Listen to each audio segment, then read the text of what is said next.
Hello guys! For today's video, magluluto po tayo ng anong tawag dito? Giniling na baboy na gagawin natin siyang parang patty, di ba?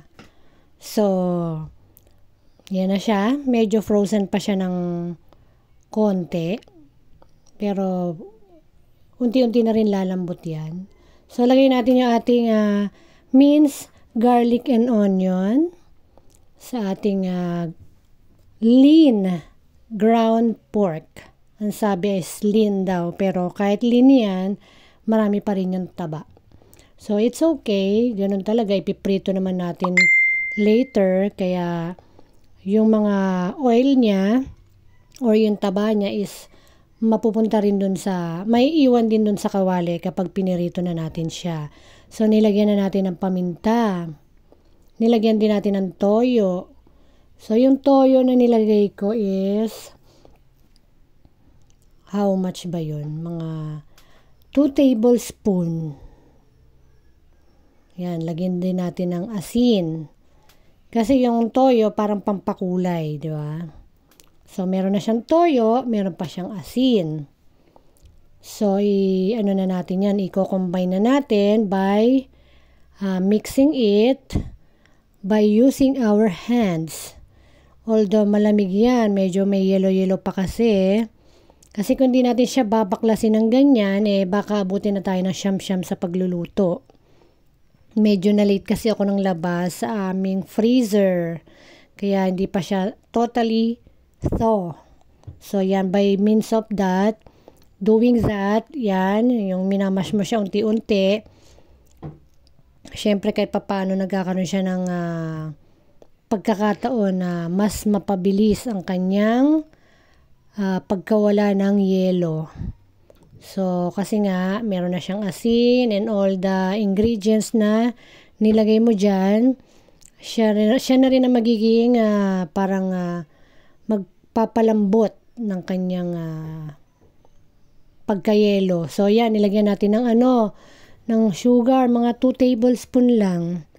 Kasi pagka medyo maraming asukal, pag pinirito mo na siya, medyo nasusunog-sunog. Yun ang problema. So, kung gusto nyo i-avoid yung, excuse me, yung nasusunog-sunog siya habang piniprito, less nyo na lang yung sugar. Okay.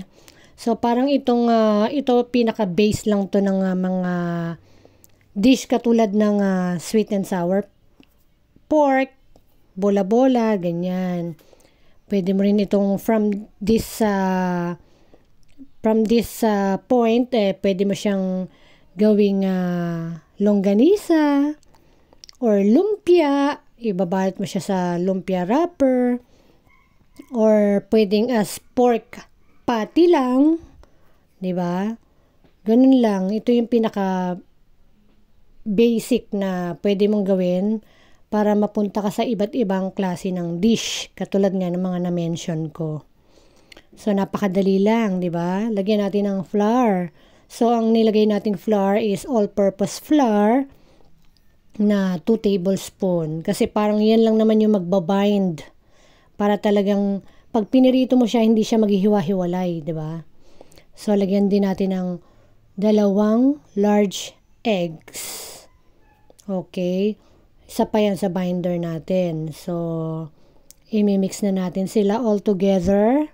Lahat ng ingredients by the use of our hands.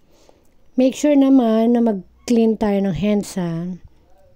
Para, alam mo na, sanitation, para hindi naman na mag-growth ang maraming bacteria sa ating niluluto at safe naman tayo. So yan, kasi napakaganda kasi pagka yung kamay mo talaga mismo ang ginamit mo, mas namimix mo ng maigi yung mga ingredients, di ba? Hindi katulad ng gagamitan mo siya ng mga spoon, mga spatula, hindi mo siya mamimix maigi. So, iba pa rin talaga pag kamay. Just make sure lang your hands is clean. Okay? Ganun lang po kasimple. So, medyo ilet pa natin siya ng mga 30 minutes na naka-set aside lang para mas manuot pa yung mga marination na nilagay natin dyan. So, yung marination na nilagay natin, nasa sa inyo yun kung gusto nyo mas marami, mas maraming toyo, mas maraming asin. Well, ito naman is at least may preference lang kayo kung ano yung mga pwede nyo ilagay, di ba? So, kayo na lang mag-adjust. Kung gusto nyo mas maalat, gusto nyo sakto lang, o kaya naman gusto nyo hindi maalat, syempre, babawasan nyo yung mga seasonings, di ba? Pwede nyo rin lagyan ng magic sarap kung gusto nyo. So, ako okay na ako sa toyo at saka sa asin. So, ayan. Bibilugin lang natin ng ganyan, di ba? Ganyan lang, depende sa size na gusto nyo. Kung gusto nyo mas malaki, edi malaki. Bibilog-bilugin nyo muna, imamassage nyo muna. Yan, pag nakita nyo na well combine na yung mga ingredients, yung mga pampalasa niya, pwede nyo nang i-mold using your hands. Ibilog-bilog nyo muna yung pinaka-meat, tapos nyo ibilog, ifa-flatten nyo na. Pwede rin naman yung bilog lang, di ba? Yun nga, meatballs. Yan, ganyan lang. Depende sa size na gusto nyo. Yan, katulad yan. Medyo malaki yan. So, pag mas malaki, mas matagal siya maluto. So, kung mas maliit, mas mabilis siya maluto. Yan. Pwede nyo siyang gawing iba-iba, di ba? Pwede rin tong siomai. Kung meron kayong pambalot ng siomai, ang i-steam nyo na lang yan, di ba? So, from this kind of basic yung basic na yan na ginawa natin is makakagawa kayo ng different food from there, different recipe from there, di ba?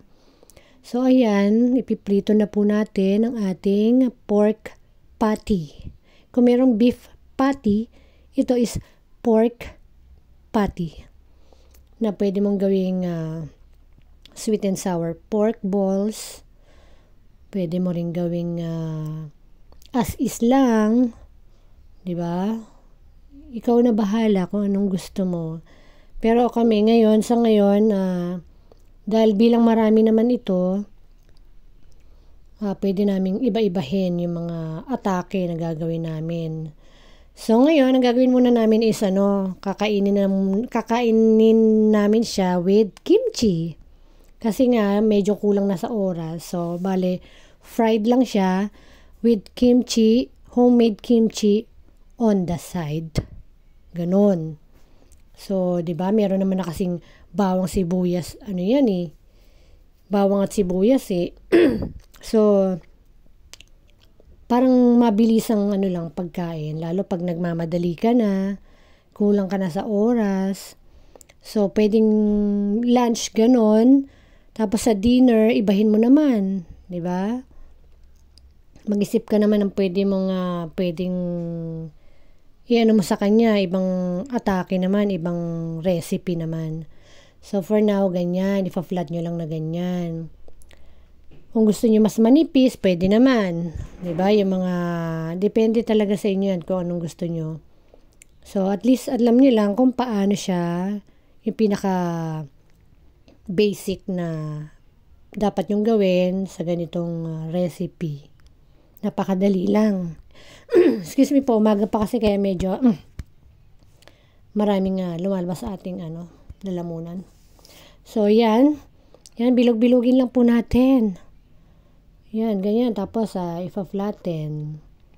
Yan. Huwag nating i-overcrowd ang ating pan para maluto ng maayos. So, medyo hindi siya pantay-pantay, di ba? Make sure nyo na lang na pantay-pantay pag kayo na gumagawa para sabay-sabay ang luto nila, di ba? So, 5 minutes each side yung aking ginawa. Yun, nag-brown na, di ba? O, babalik ta rin na natin yan. Another 5 minutes. So, kasi madali lang tumaluto dahil ground, ano nga lang to lean pa. So, mas madali siyang maluto. Medyo na dry na nga ewan ko man nasobrahan yata sa luto. Pero sa tingin ko tama lang naman. Yun, kasi nga yung mga fats niya nawala, naiwan dyan sa kawali. Kaya medyo siguro naging matigas. Kasi nga naiwan na lang is yung lean, yung pinakalaman niya. So yan, naka 5 minutes na po ulit tayo. So, igaganyan lang natin para yung lahat ng oil habang hinahango natin. I-tilt natin yung pan para habang hinahango natin sila, nade-drain na yung mga oil. Diba? So, kahit ma-oil siya, kita mo naman konti lang yung nilagay kong oil. Tignan mo naman napakarami na niya. Kasi yung mismo pork, may mga fats yun Kahit sabihin mo pang lean yun, sabi nila, marami pa rin siyang fats. So, in this process, natatanggal mo yung fats na nandun sa pork. Kaya maganda rin na piniprito siya. Yan, di ba? So, yung mantika na napakarami, pwede mo siyang gamitin panggisa-gisa. Huwag mo na siya itapon. At least, di ba, yung ipanggigisa mo, may flavor na.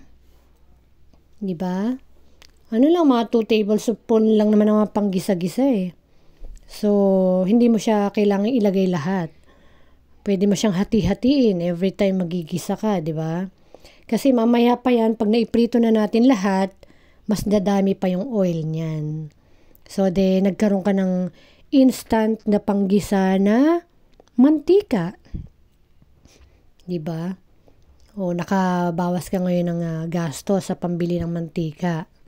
Basta wag mo lang ilahat yung mantika dahil hindi na rin healthy yun. Pagka yung dinamihan mo yung lagay ng fat na galing dyan sa pork. So, yan, gumawa rin ako ng ibang shape, parang longganisa shape. So, madali lang yan. Pagka nagmo-mold na kayo, nasa sa inyo na yan.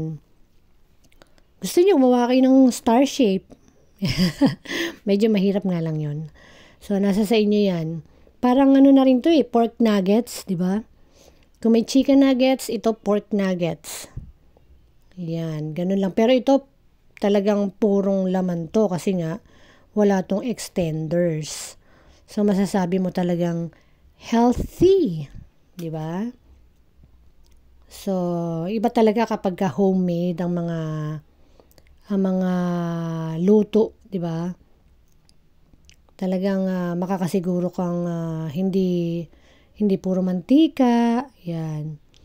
At naluto mo ng tama, di ba? Kasi alam mo naman, pagka baboy, ASF, yung mga sakit-sakit ng baboy na pwedeng mapasa sa tao. Kaya kailangan iluto natin ng tama. So, yan ay second batch. Tapos na. So, hahanguin na natin yan. Siyempre, itilt natin yung ating pan. Kasi ito yung pan na flat Pero maganda itong pan na to dahil makapal. So, yung distribution ng heat, talagang pantay-pantay. So, yan. Ganyan lang. Hanguin na natin. So, yung meron tayong last batch, yung mga, yung maliliit. Gumawa rin ako ng maliliit na size, yung parang bite size. Kasabay nun, yung longganisa shape. Yan yung mga maliliit natin. Bite size yan. So, nakakatuwa dahil, di ba, sa ganitong way, masusunod mo talaga yung gusto mo mangyari. Kung gusto mo maliit, maliit. Kung gusto mo malaki, malaki. So, nasa sayo yan. Para ka lang naglalaro, gumagawa ka ng mga different shapes. So, mamaya, isasabay ko na rin dyan yung longganisa shape nga. Ayun, nasa side na sila. Kasi nga, para hindi naman sayang yung ating biyahe. Kumbaga, kasya naman sila kasi nga maliliit nga lang yan, bite size lang. So, yan, ganyan lang kadali. So, nakikita nyo medyo nagbaburn na kasi meron nga sugar. So, kung ayaw nyo mga may burn na ganyan, wag nyo na lang lagyan ng sugar. So, pwede naman So, Yan, malapit na tayo maluto. Napakadali lang po pero napakasarap, napaka-healthy na rin kasi nga lean. Natanggal natin lahat ng fats by means of frying. Yes, so bahala na kayo kung ano pa yung gusto nyong gawing recipe sa the rest. Pero ako siguro bahala na rin kung ano pa yung pwede kong iisipin ko na lang later kung ano pa yung pwedeng recipe. Napakarami naman. So, yan na siya. Naka 10 minutes na siya. So, sa pagluluto naman, guys, 'di ba, talaga namang kailangan mo lang talaga maging observant. Titingnan mo kung ano yung mga kung luto na ba siya, kung ilang minutes ba siya dapat maluto. Wala namang perfect sa pagluluto lalo kung nagsisimula ka pa lang. Katulad ko noon, parang wala akong alam iluto. Medyo hirap din ako. Pero yan, nagulat na lang ako, ang dami ko na palang alam iluto by self studying. 'Di ba? Yung searching, lagi ako nagse-search sa YouTube. So, ang dami ko natututunan doon. At ito naman, sinashare natin yung mga natututunan natin. So, iba pa rin yung nakaka-experience ka ng real world. Kumbaga, yan, katulad yan, ikaw mismo nagluluto. So, ikaw mismo, maobserbahan mo kung ano yung tama, mali. 'Di ba? So, yan, nilagay ko siya sa bandang side kasi nga, medyo makapal itong longganisa shape. Kaya gusto ko siyang parang nadi-deep fry. Pero yan, luto na rin siya. So, sa pagluluto, kailangan na alam mo kung kailan mo hihinaan, kung kailan mo lalakasan yung apoy. So, yun lang naman yun, kailangan observant ka talaga. Wala namang perfect sa mga ganitong bagay. Kaya wag kang maging sa sarili mo. Wag kang maging harsh sa sarili mo na kung minsan dumadating ka sa point, ang hirap, hindi ko alam kung paano ba, ganon. So, sa pagiging observant mo, matututo ka. Okay? Kaya, maging patient ka lang sa sarili mo. Yan. So, yan, naluto na natin siya lahat. Later on, kakain na rin tayo. Ikakain natin siya sa kimchi na ating ginawa, homemade kimchi.